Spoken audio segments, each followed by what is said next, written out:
schematic again coming out of Vector, which again shows all the relevant factors on foreshore erosion. Stepping into more specifically, here's an example of a groin, and if you take the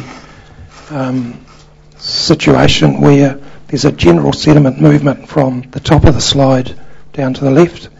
the groin will stop that movement, and if the sand is unable to get around to the beach below, the beach below will cut back,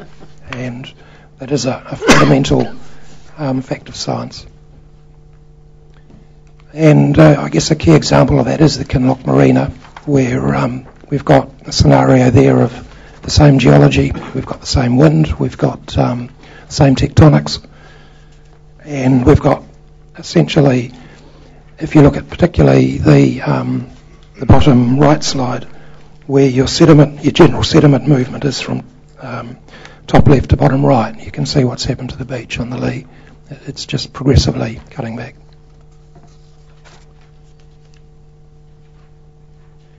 Another example of a groin effect, this time a boat ramp, where again the general movement is into the slide, and the difference in beach is significant.